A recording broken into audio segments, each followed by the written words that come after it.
In a world hungry for change, nonprofit impact matters more than ever. Yet every day, you're asked to do more with less.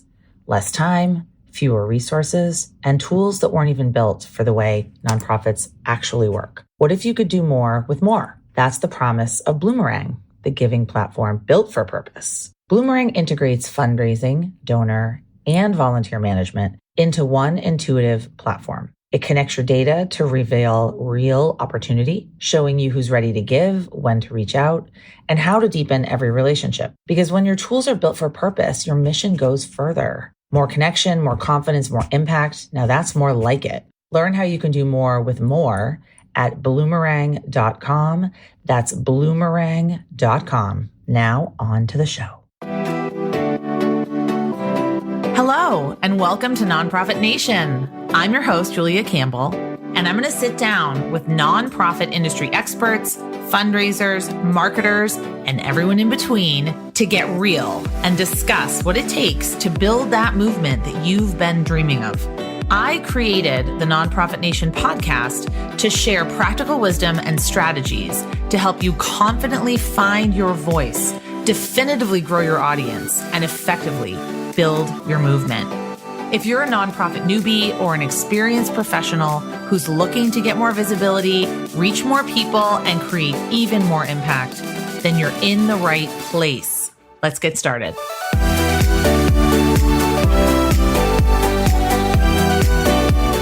Hi, good afternoon. Hello. Hello. I'm Ann Feldman. I'm the Chief Marketing Officer here at Bloomerang, and welcome to our session, The Advice We Don't Put on Slides. This is going to be a fun hour, and I have some friends here with me to help me get through that.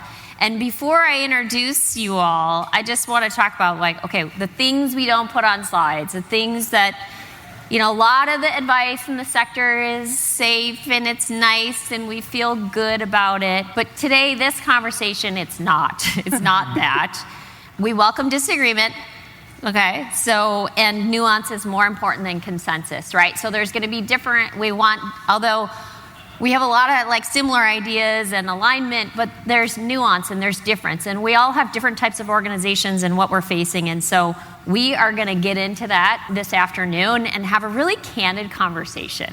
And so before we do that, let's do some introductions. Julia Campbell, welcome. Thanks for joining us. Thank you. I'm Julia Campbell, and I am a Bloomerang partner, a speaker, and marketing consultant. I host the podcast Nonprofit Nation, and I run the Nonprofit Social Media Summit every November, which Bloomerang is a sponsor of. Yep. And next we have Sam Swaim. Tell us about it. Hello, I'm Samantha Swaim with Swaim Strategies.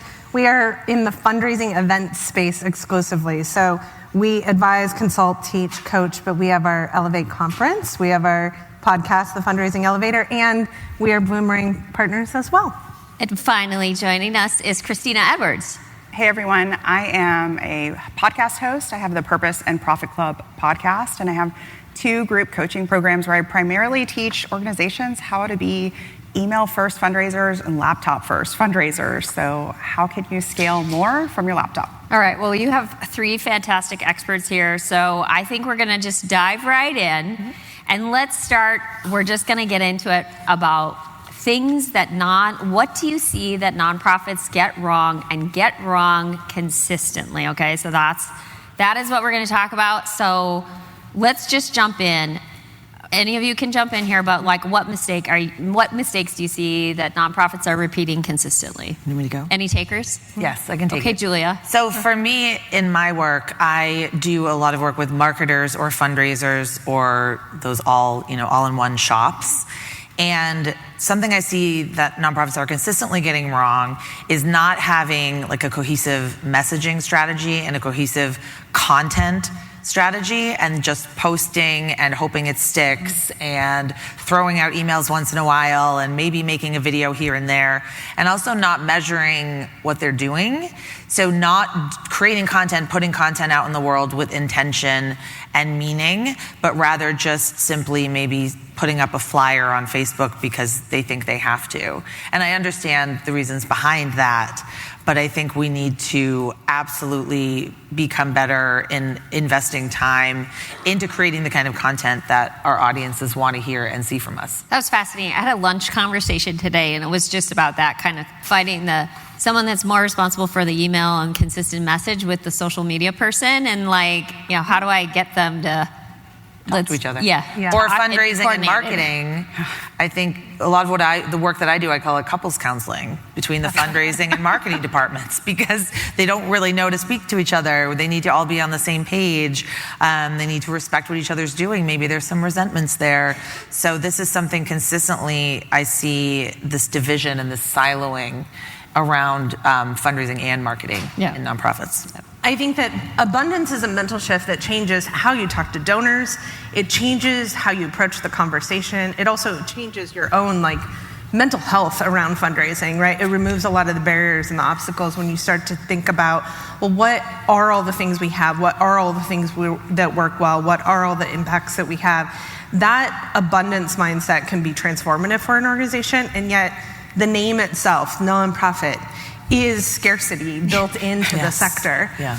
And when I work with organizations on their fundraising event, this shows up for me so much in things like, we're going to have our entire staff spend the day building out the centerpieces, where all of those staff hours spent in a relationship with someone could have yielded so much more impact instead of the $500 cost of the centerpiece, right? So that idea of leading with abundance and centering relationships, I think, is a missed opportunity. Maybe not doing wrong, but a missed opportunity. Yeah, rethinking your time and where's your time better spent is let's think about this. Could we do this a different way, and would that be better? Yeah. I think we're starting to touch on it, but this idea of you can spend 10 hours a day doing work that actually doesn't move the needle on donations. And it's actually very, very easy to be in reactionary mode. It's very, very easy to tinker on things, work on a to-do list, reply to emails, research grants, take a look at this, task hop. You're doing a lot, but it's not moving the needle on the bottom line, which you're starting to touch on too. I think there's inherent risk in that. There's inherent bravery that takes, and so it makes sense that you would want to, maybe I'll just reply to an email instead. Maybe I'll just check this out instead, or check this out instead. So I think it's easy to go, okay, what actually moves the needle here, and what do I need to do to put myself in that mode to take that action? Yeah, I mean, probably all of us have been a victim of 100%. Being busy feels good, right? Check. I know, because I've done it. Right. But back to that abundance thinking, I'm going to just throw this out here for a second. So at lunch, we were having this conversation, and I was like, let's brainstorm for a minute. All right, just talking to a couple of other nonprofit leaders, and let's brainstorm. What are you struggling with? And we came up with some really fun ideas, but it was giving them the chance to be like, there's no bad idea. Think of something totally crazy that you'd want to do that would reach your donors and your supporters. We were talking about camp, it was a camp, right? I was like, when I was a kid, we had these really cool canvas backpacks. Wouldn't it be fun if you could do that? Or a day in the life of the water bottle at camp, on social. How could we reach our donors that way? So we were just brainstorming. Can't say they're good ideas, but they were ideas, and you could just see the juices flowing, and it's creating that abundance of, there's no bad ideas. Let's just get it out there, put it out there, and then see where it takes us to open up to more abundance thinking versus, we do it like this, and kind of that scarcity kind of trap that we get pulled into. It was really fun. Yeah, and I would add to that, we see these reports like the Fundraising Effectiveness Project. We see that the number of donors are going down. We see the number of smaller dollar donors are going down. We see how challenging fundraising is, federal funding being totally decimated. And other than the federal funding piece, all of that is a report card for us. This is not something happening to us. We are responsible for the smaller dollar donors disappearing. We're responsible. We're not inviting people in. We're not making philanthropy participatory. So this scarcity mindset, it's so easy to blame somebody else. That nonprofit is bigger. that nonprofit has a better board, that nonprofit is XYZ, but we really need to start this introspection around, okay, this is not necessarily something that's happening to us. How can we fully get on board? Like if my daughter came home and had 60% on, AP bio and was like, well, the teacher's mean, I'm not the kind of person that would accept that, right? I would say, okay, well, let's work on this. Like, what are the strategies that you can do to get your grade up? And like, maybe we can talk to the teacher and we can see. But having this mindset of like, well, there's nothing we can do and there's just too many competitors out there. I mean, there are billions of dollars out there. Yeah, billions and billions of dollars out there. 592 last year? Yeah. $592 billion? Raised. Yes, and I know the small dollar donors want to get involved, but they don't feel appreciated, they don't feel asked, and they don't feel connected. So that is something that I feel pretty strongly about that makes nonprofits, I think, uncomfortable. Because it is easier to say, this is happening to us, rather than accept that we can do better. Why does this keep happening? If some of these things are like, well, maybe to us so obvious, but why does it keep happening? Like, how do we get out of the way here? Sometimes I say it's like turning around a cruise ship. Like, it's not fast, right? I think that even just a smaller shop organization, when there's more than one decision maker, opinion, board, right? It just can, you're asking a lot of people for opinions. Sometimes you're asking for more opinions, you're asking for actual approval. And so it can feel really arduous, but like to your point, like the call is coming from inside the house. So what do we want to do about it? And I think there's also this thing that happens, which is if donors are disappearing, I'm saying it in quotes because they are not, right? Mm-hmm. Then I think you start acting weird to the donors you have. You start to tighten, you start to disconnect. It's like in an effort to not lose more donors, you actually disconnect from the donors because you don't want to like be too much, ask too, and so it's like the scarcity piece you're perpetuating, mm-hmm. and all we want is like, we want to hear from you more. We want to know you more. I also think that scarcity mindset limits innovation. To your point about brainstorming, is that in the scarcity mindset, so often people get stuck in, and I'm sure everyone here has heard this, we've never done it that way, we always do it that way. And that always statement, I think, gets us stuck and limits our ability to be able to think out of the box, brainstorm, get creative. But in my space in fundraising events, I've been doing fundraising events for 30 years. I've never seen more transformation than in just the past 5 years.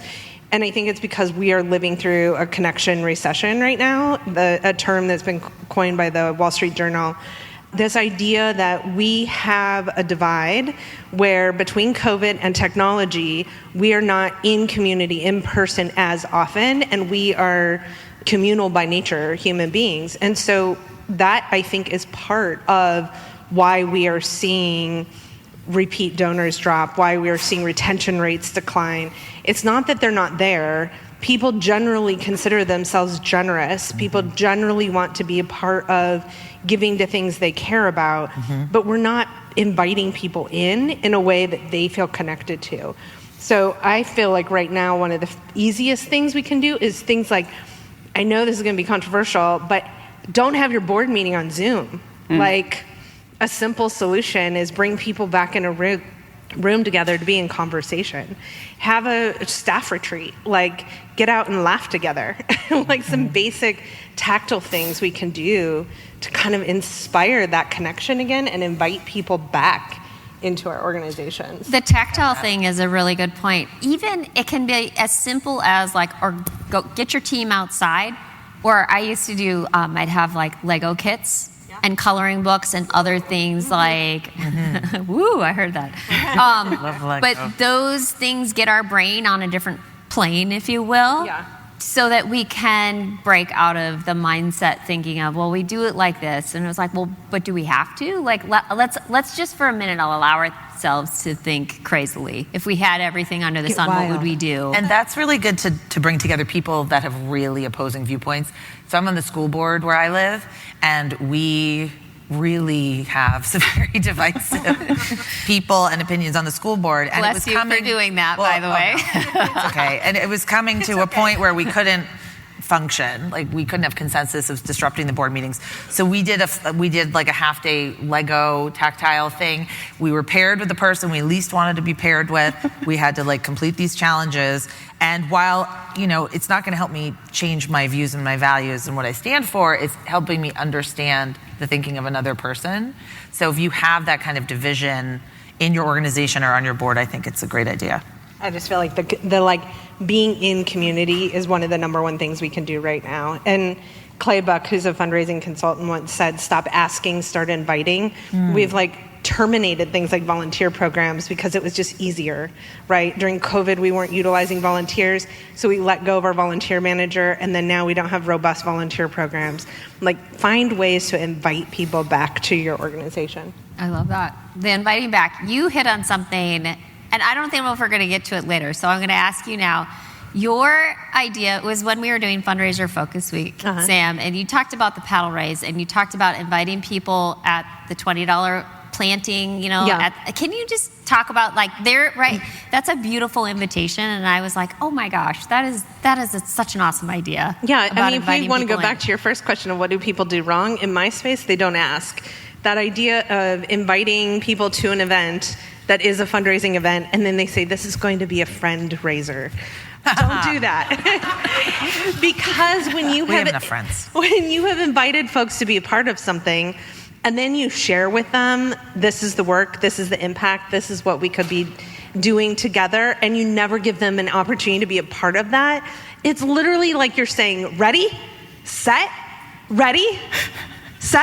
and you're never giving their mind the ability to go, and they leave honestly disappointed because they didn't feel like they could be a part of it, and sort of why did I spend my time here? So it can be a great party, but if you don't invite people in or make an ask, you don't give the brain that relief. When you do paddle raise, having one critical element is the lead gifts that kick it off, so you have momentum. Yeah. If you don't have those lead gifts already committed and pledged, you risk creating distrust, and it has happened so fast. You ask for $10,000 and there's nothing, you immediately tell your audience, ooh, why is anyone giving? I don't trust this. And this happens online too. Yeah, in online campaigns. That is the bummer. You launch your campaign, you post it out, I click on it, 0. Yeah. Don't do that. Yeah. Because our brain is literally going, is this something I could contribute to? Right. Is this safe? Are other people doing this? And when the answer is no, more people exit from that. And I think just seeding it and having a few people ahead of time, same thing. And then also having an accessible level, to your point, an accessible level. Earlier in the opening, the chat about the ladder, I think is so important, is that if you don't have that accessible level, whether it's in a campaign or an event, or in your media, if you don't have a way that people can reach you, it says this isn't for you. Yeah. And I feel like the number one thing you want people to feel is this is for me. Okay, so inviting people in, we've talked scarcity. Sometimes there's going to be trade-offs, right? We have to make choices, right? We have limited staff and time, right? There's only so much we can do in a day, but let's talk about the trade-offs that nobody talks about. So what are the trade-offs that nonprofit leaders avoid making? To me, I don't know if it's a trade-off, but it's definitely a decision that a lot of nonprofits make. And I was talking with Rachel Beerbauer, if any of you are familiar with her, at lunch, and she has a session tomorrow. And she said something that really stuck with me. She said, nonprofits need to stop being so precious with their brand voice. And I thought, absolutely. We need to stop averting our eyes to what's going on all around us every single day.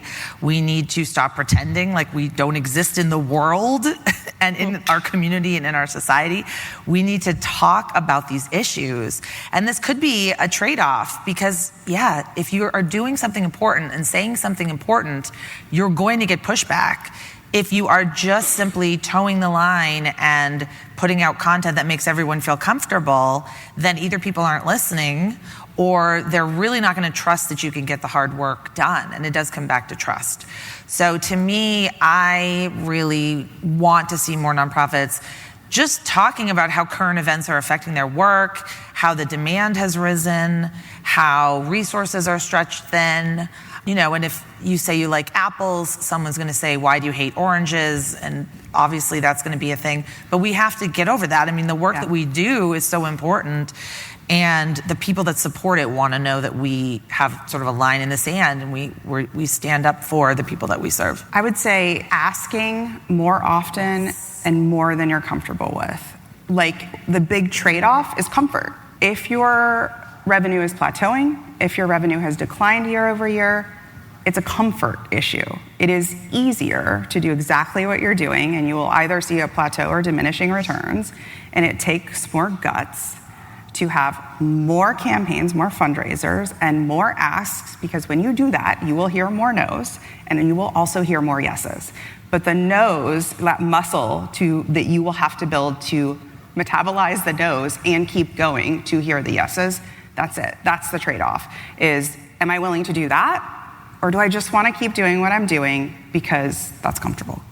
I think that we tell ourselves often that we can't ask because we just asked. Yeah. And yet there's so much data that proves if you ask more, it actually helps the donor to feel more connected. It's another outreach point. It's another engagement point.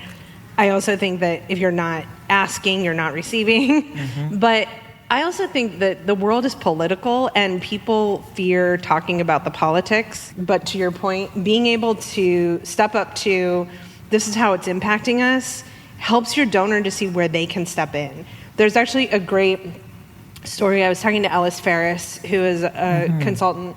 She was advising a client that is in the public broadcasting space. She works a lot in the public broadcasting space. They had a huge deficit, multi-million-dollar deficit. And she advised that client, you need to be talking about this to your donors because it creates distrust if you're not talking about the fact that you're losing funding, even though this is very public and in the news. And the very first donor conversation they had with one high-stakes donor that was a big major donor, she asked, how is this impacting you? They had their stats ready, they had their information ready, and she filled the gap for them, singly. They had no idea she had that capacity. But to her, this was the benchmark lifetime gift she wanted to make. So I think it's not just important that you're speaking to your values and holding your values and not being scared to hold your values, but also speaking to your donors about that implication and impact. It's almost like the pursuit of professionalism. Yeah. It's hurting. Yeah. Because perfectionism is holding us back. Professionalism, it's like the pursuit of I have to present like our organization's doing great so that everyone will trust me.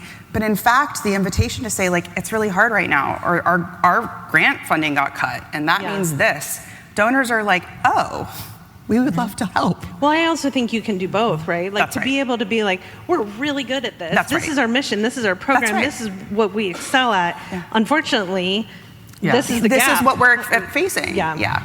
When I was a development director, I worked at a domestic violence program, and it was in Virginia, and we received a pretty significant state budget grant cut.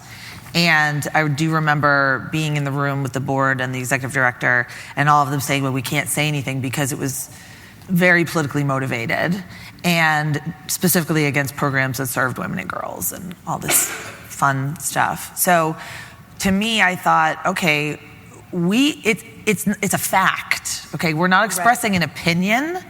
It is an actual fact that our budget was cut 25%. Right. That's a fact. And if we can't talk in facts, then we've totally lost the plot. Right.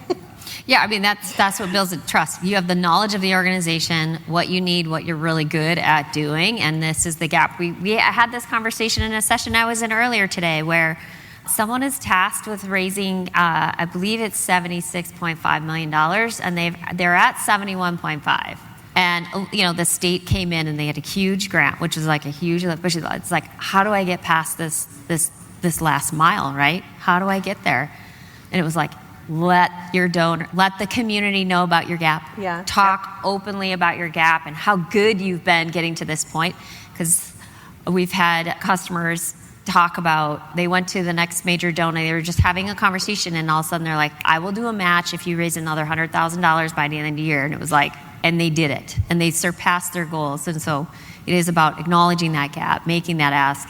It can be surprising. You just tapped into something, though, with a match that I think is important, is that people want to be a part of something successful, and they also want to be a part of something that's collective, right? Like, I want to join that. If everyone else is joining, I want to be a part of that. Yeah. So I think that that's a powerful tool that doesn't get utilized. Yeah, you realize your dollar can be doubled. Yeah. You're like, oh yeah, that seems like a great way to contribute. And oftentimes I'm a sucker for that. I'm the first donor to be like, Match. I'm in. There's a match. We should briefly address matches, because I hear all the time from my nonprofits, like, do matches even work anymore?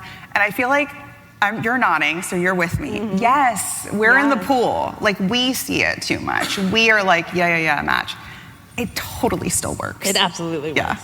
Yeah. Well, it's that sense of why this, why now. So when I teach social media, you always have to have a why this, why now. It could be a great story, but when you're fundraising especially, why am I paying attention to this right at this moment? Right. And a match is a great way to do that, and the data does show that it does work. Yeah. Can we talk about discomfort for a minute? And just thinking about clients that you've advised over the years, what's something that you often advise that's really uncomfortable to hear?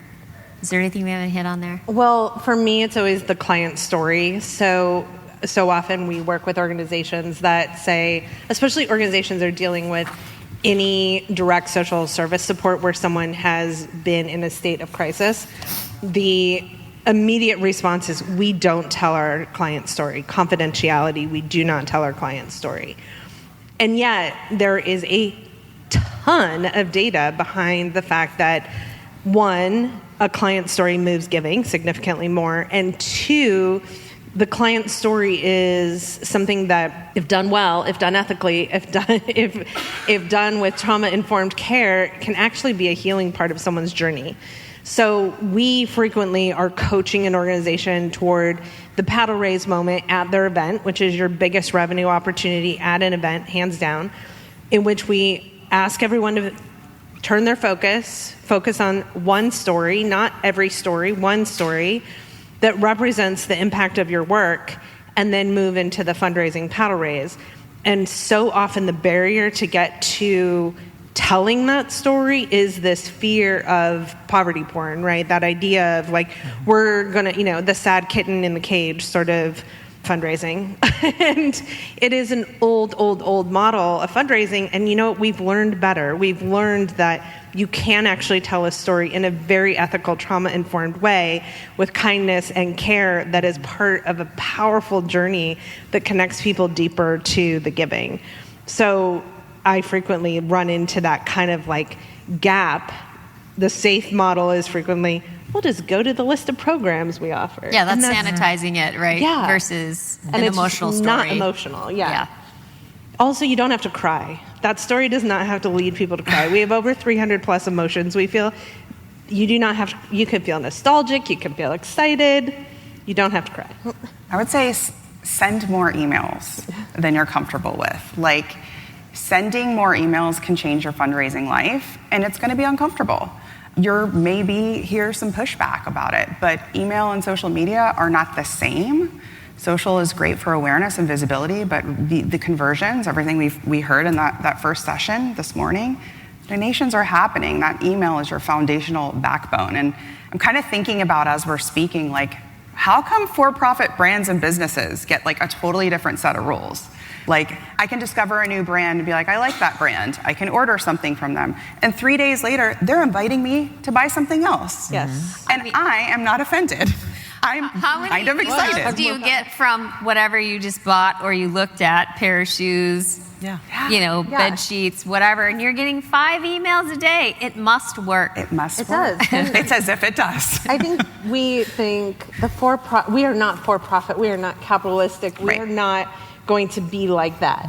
And yet, that is what your audience knows, is seeing, and how they are buying and shopping for their product. Why don't you want your brand to be in front of them in the same way? retargeting campaigns, marketing campaigns that do geofencing. People go, I would never. And I'm like, but the shoes you just bought came to you that same way. Why wouldn't the mission that you care about come to you that way? I agree. Get your story out there. For me, teaching marketing and digital marketing, what really makes people uncomfortable is that social media, the algorithm, doesn't care about you, right? Doesn't care about you and your mission and how great the work is that you do. You have to create content that matches the platform, that matches your audience. We have to kind of get out of our own way and our own agenda. And I know we have a million things to share and so many events and great awards and milestones and all of that, but we have to start understanding how people are consuming content and engaging with content. And I go into this tomorrow in my session, but the old rules, which were never really the rules that worked anyway, but we were all taught that social media and email and our websites were just these broadcast platforms where we could just sort of put up our promotions and leave and call it a day. I mean, the whole mentality. And the second piece that I teach is being vulnerable. So when I say vulnerable, I mean, if there are any Brene Brown fans here, I know that you know what I'm talking about. I don't mean you have to be crying on camera, but you do have to be on camera, or at least telling me from a human-centered perspective what's going on, like letter from the executive director, a walk and talk about SNAP benefits in your community and how that's affecting you. People really need that behind-the-scenes content, and that makes so many nonprofits uncomfortable because we just want to, put our heads down and do the work, but sometimes we have to be the face of the work as well. Okay, we're going to go from discomfort to disagreement. Let's talk about where consultants disagree, right? I mean, there's a lot of opinions, and what's something that you disagree on when advising your clients? So, Sam, do you have anything for us on disagreement? Yeah, I think there's a couple of things. One is especially in my world of events, is the theme and the association of showcasing big money associated with a gala style event.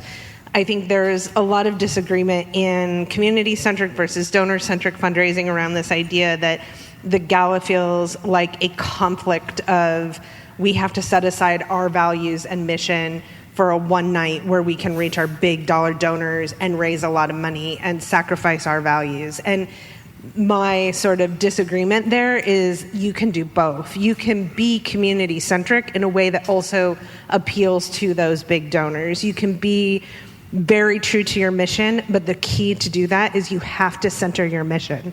So get rid of casino night, get rid of the acrobats if that's not your mission, center your mission and design every element of your event to be really focused on connecting people deeper to understanding the impact you have. We had a dinner once where it was a furniture bank, and their biggest need that year was silverware. And so we served dinner without any silverware to make a point about the value and the impact of silverware.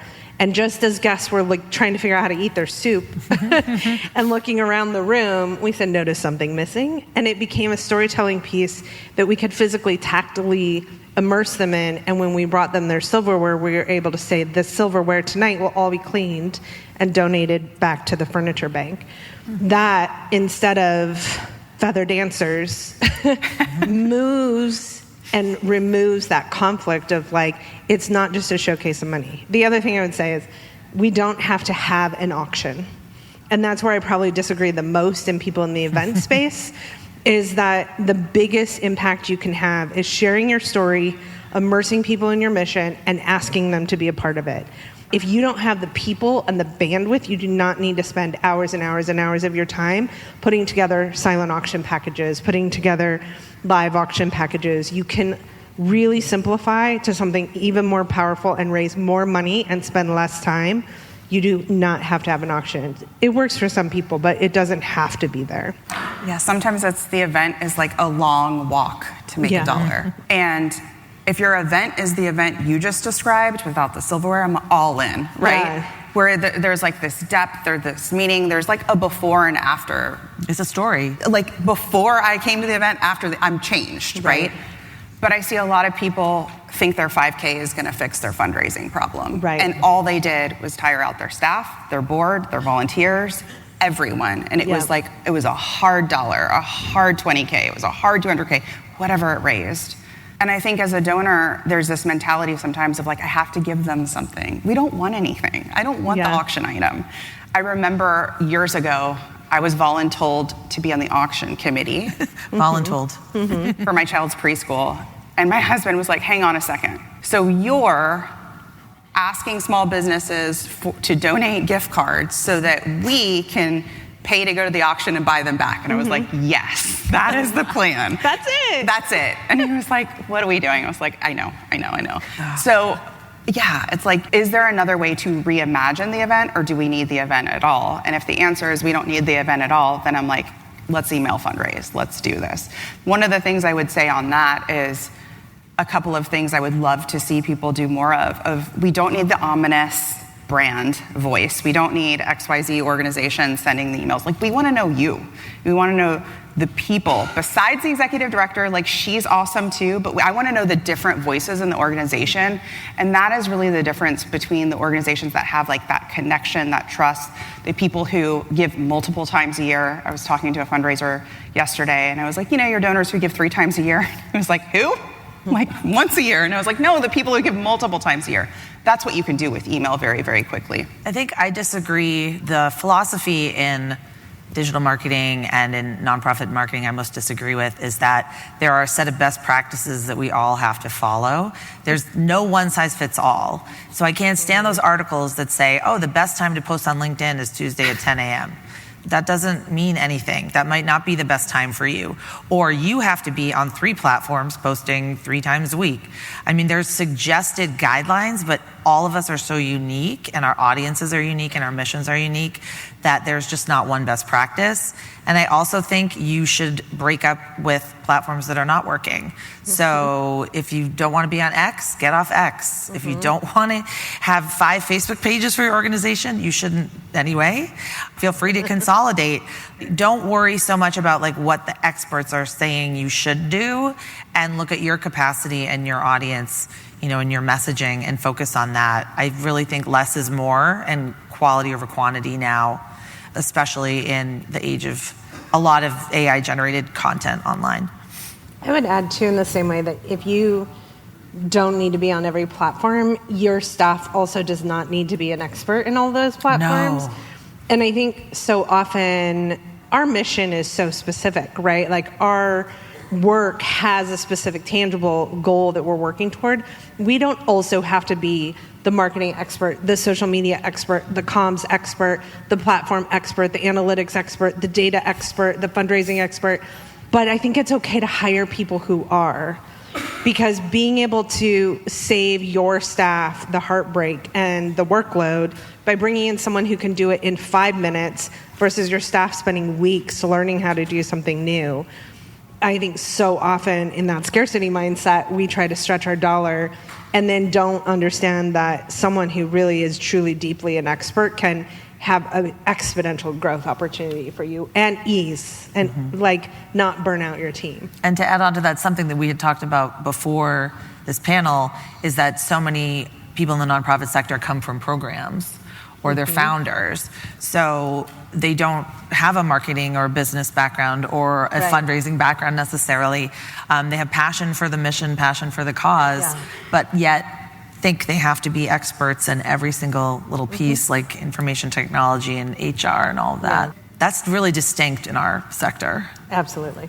Yeah, most definitely. I mean, so many hats that we're wearing, and then tapping into the experts. I've talked to countless development directors, heads of nonprofits, in terms of when I would ask them about, like, how did you evaluate technology? And it was just like, well, I didn't. I was like, oh, I'd love to like teach you or walk alongside you of like, here's how I look at technology. These are the things that I do. Like, I'm going to make these things that are most important to me right now, but I know that I might discover something along the way that I'm going to need. But again, tapping into those experts, right? And it's okay to do that, and you don't have to be an expert at everything. And we all collaborate. right? Like, Yes. call Bloomerang and say, this is my need, and they're going to know someone who does I'll be that. like, oh, you were going to want to text Sam.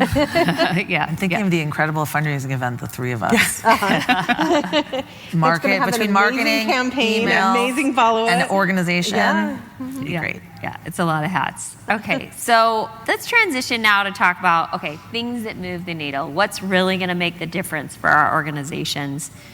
So when you look across your clients that you've helped over the years, what consistently gets results? I can go first, and it's consistency. It's sort of it's a consistency and experimentation. So when you experiment, having a goal for your experiment. So a great example is candid.org. If you're familiar with the nonprofit Candid, they decided they wanted to do short form video. So that was like, okay, we want to do short form video. So what does that mean? Okay, well, they pulled this out of the air. We want to create 22 videos that are under 60 seconds over a 3-month period. That's a perfect experiment, because then you can see if it worked, if it didn't work, how much time it took, and you can analyze it. And they were consistent over this 3-month period. Whereas what I see happening is posting here, sending an email here, throwing up an event there, and not doing anything in any consistent way, and then throwing up our hands and saying, well, that didn't work. So I think picking something, sticking with it, even if it is an experiment, measuring it at the end of the day, analyzing it, taking the time to debrief and see what worked and what didn't work. I wish I saw more of that in fundraising and marketing. I mean, an event needs 3 years before it fully actualizes. Yeah. Say that again. An event needs 3 years. Typically, we see kind of a slow growth pattern over 3 years before you really start to see the maximum yield of what it could benefit. And sometimes it continues growing beyond that. Sometimes it plateaus. If it plateaus after 2 years, that's typically when we would reevaluate based on all the data analytics we have from those 4 or 5 years. I would really emphasize the importance of responsive versus relationship, and getting out of the world changed so much in the past 6 years of we are constantly in an information incoming stream, right? Emails coming to us, that can be 100% of what we do all day. Mm-hmm. So how do we carve it is, and some days it is for me. Yes. And how do we move into, I'm carving out this dedicated time to be my relationship time, that in the afternoons I am making calls, I'm scheduling coffees, I'm scheduling lunch dates. We had a client that specifically set on her calendar a call time, and then her team, this executive director's team, would give her a folder of these are who you're calling in your next call time. And it was a 4-hour block every week that she had on her calendar. And then in addition to that, she had one day where she had 3 meeting spots, and it was dependent on her board and staff filling those 3 meeting spots with bring them in and tour them of our facility. So it was just relationship building. System. Yeah, it was a system dedicated toward relationships. So you're not just stuck being responsive, but you're actually carving out that time to be in relationship with people. I think that's what is going to get I love time blocking, too. Yeah. I love it. Me too. Yep. I call those power hours. Power hours. Ooh. Close everything out. I'm not leaving. I'll put my phone in another room unless I'm calling people, right? But that's it. Do not disturb. We're not leaving until this is done. Power hours. And you get better at it, and you start treating it like going to the gym, right? And so you're making those calls. Yeah. I think we do this in some of my communities where we'll actually do it as a group together, even though we're actually not talking, right? We're just on Zoom together, silent. So if you can even do it with a coworker or a partner, I think that's even helpful, even if it's across Zoom. One of the things I want to touch on that Julia said is this idea of it's almost like you're doing a little bit of this, you're doing a little bit of that, you're never really seeing it through the way Candid did. And it's if we go upstream and we're thinking, why? Well, you don't have the resources, or you haven't invested in somebody to help you buy your time back. I sat with somebody at lunch, and she was talking about her constituents, her email subscribers. They live in 3 different places right now. And so she's talking about data migration, and she's like, it's going to be a lot, and I have to do this and this. And I was like, you can just hire somebody to do that. Don't get good at that. That's not something for you to get good at. I don't need to get good at coding for my website. That's not it. Even if it's expensive for me to hire that out, it's still a stronger ROI for me to have that power hour.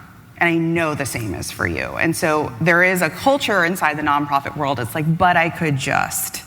And especially now with chat, with AI, and with Claude and all that, and it's like, it could help me DIY it, or can I like hire somebody to help me with this migration, or can I hire somebody to help onboard me with this tech so that I can go do the thing I'm really great at and go raise some money. And sometimes it's like a tough conversation with your board, and really you being 100% all in and going, I need this. And then sometimes it's even another conversation of like, do I even need board approval for this in the first place? But that's a great question. Do I even need board approval for this? Or do I just want board approval because I feel nervous about this investment? You're yeah. I know. I was like, I saw some people sit up like, oh. I get it. Stop asking the board. Stop asking the board. Where's the budget? Yeah. So it's just like the school board, okay? We do not go to the public for every line item in the school board budget. There's not possible.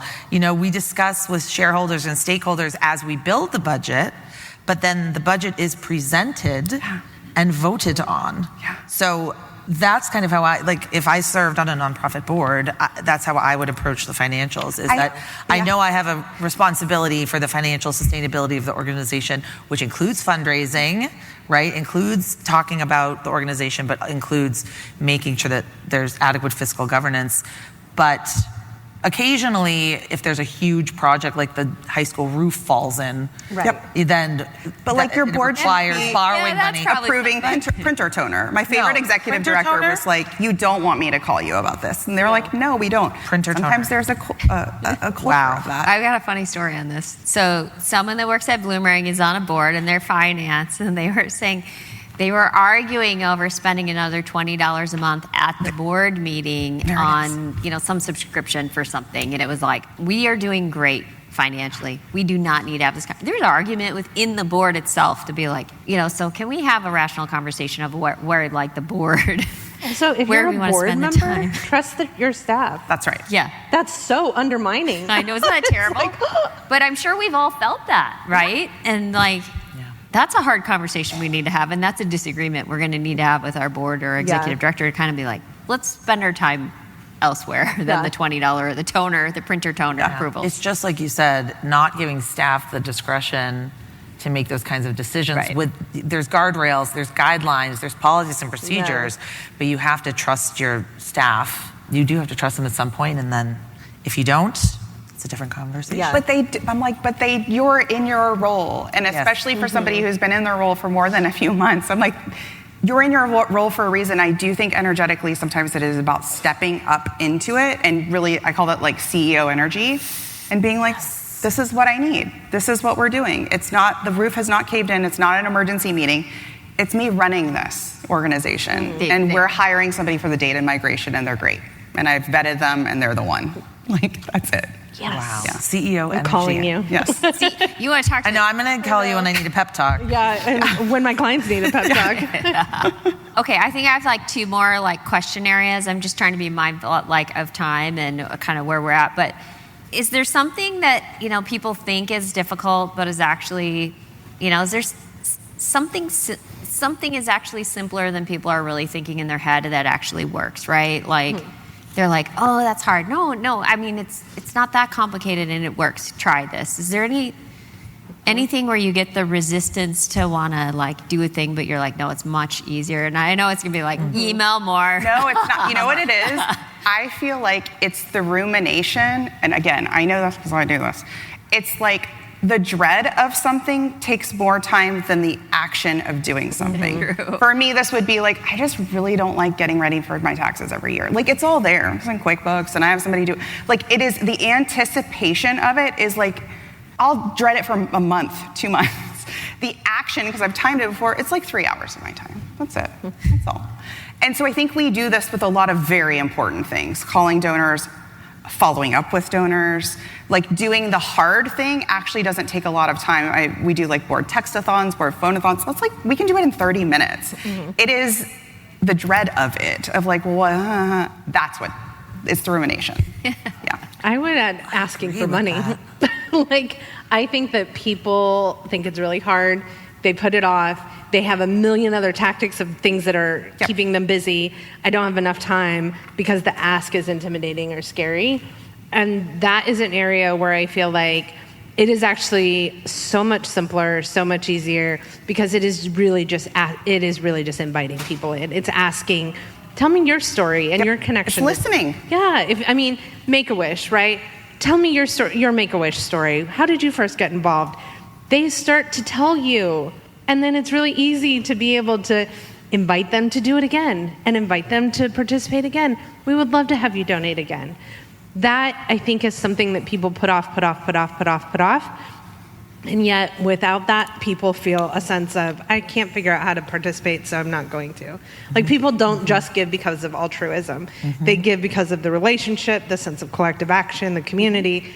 And we put off that one thing so often, and yet it's sometimes the best part of the job. I think building on the ruminating piece, I get Seth Godin's blog every day. They're really short, and some days they're just so spot on.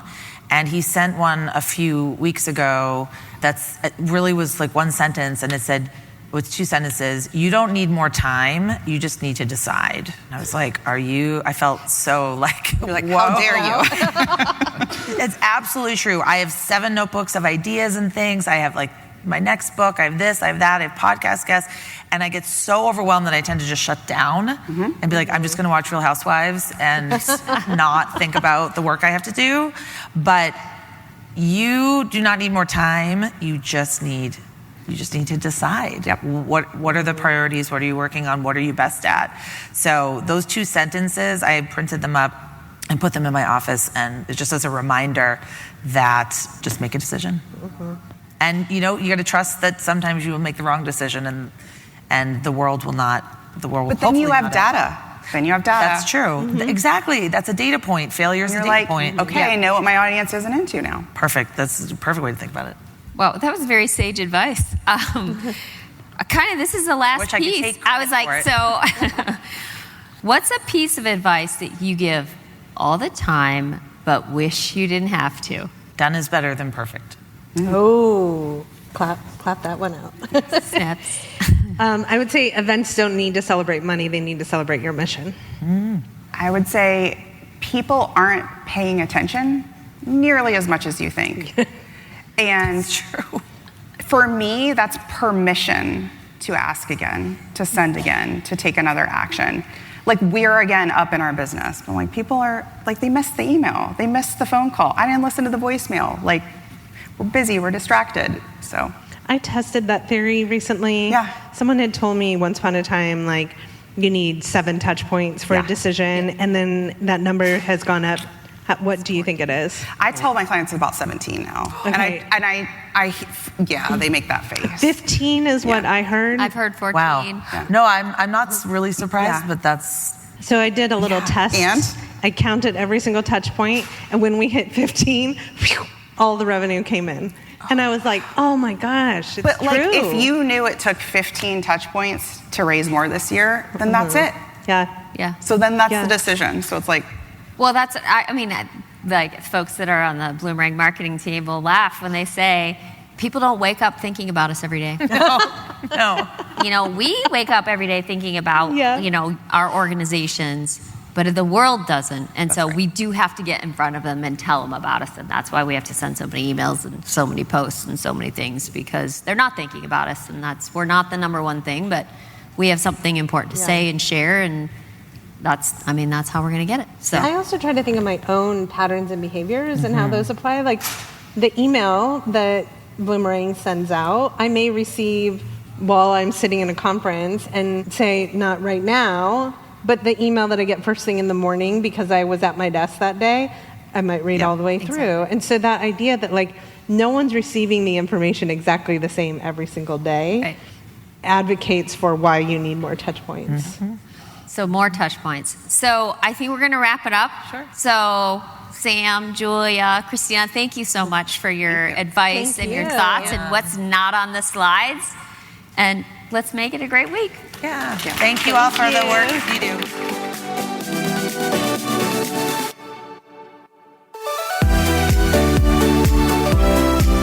Well, hey there. I wanted to say thank you for tuning into my show and for listening all the way to the end.